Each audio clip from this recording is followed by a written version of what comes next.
The government of Jamaica has found itself in a conundrum in its bid to negotiate wages with its public sector. Candice Ming has the details. 5% is what we can afford, so says the Jamaican government, but the country's public servants have rejected that offer.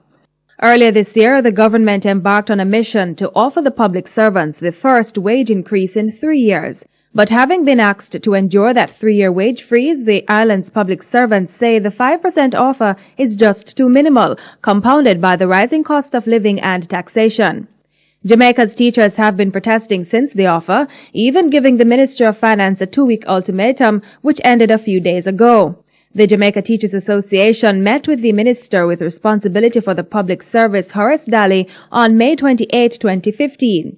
The teachers were offered increases for books, technology and software allowances, among others, and while the teachers have indicated that the increases in those areas are acceptable, they say the government needs to come better with its wage offer.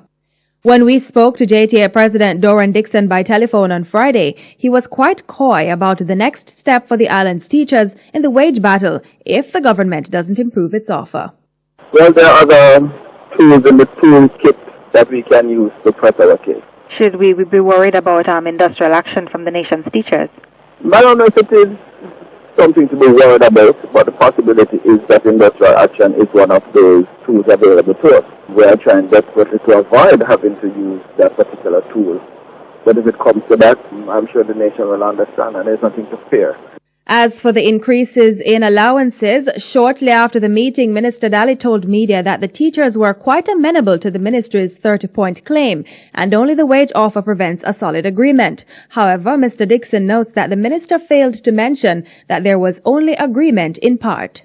I'm agreed with the minister, but in the same way that the minister did not choose to itemize each of those items. It's not that 30 items were agreed to. So in giving due consideration to the country's economic situation, some of the claim items that we had, we decided to give up on those, at least for this cycle. We are basically now at one point that we need to resolve, and that is the basic salary offer. But at this juncture, we just want to say that some progress was made yesterday, and we look forward to the meeting on Wednesday with the minister to see if we can get this done. Meanwhile, headway has not been made with Jamaica's police officers. The wage offer has been flatly rejected for a third time.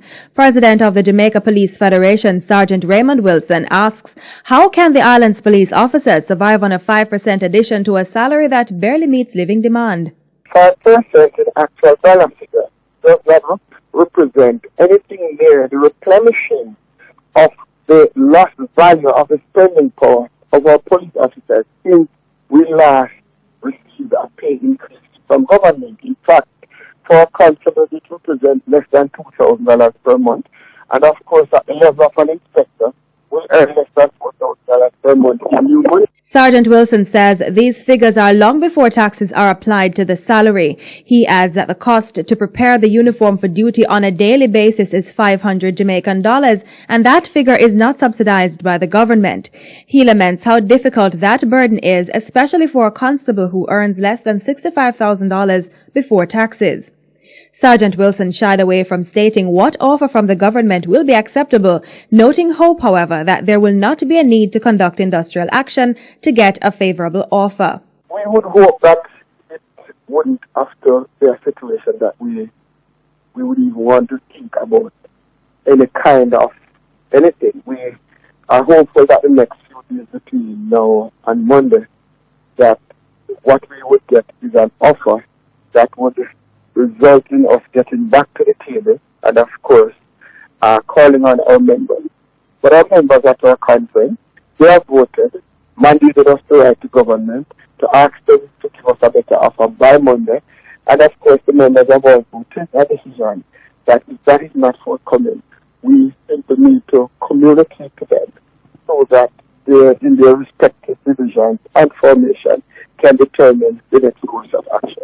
We were unable to make contact with the Jamaica Civil Service Association as they held their annual general meeting on Friday. However, in media reports Thursday, President of the JCSA, O'Neill Grant, said Jamaica Confederation of Trade Unions, which represents over 80,000 public sector workers, is considering accepting the government's latest offer, which is higher than the previous 5%. The new offer, however, has not been stated. Candice Ming for CEEN Caribbean News.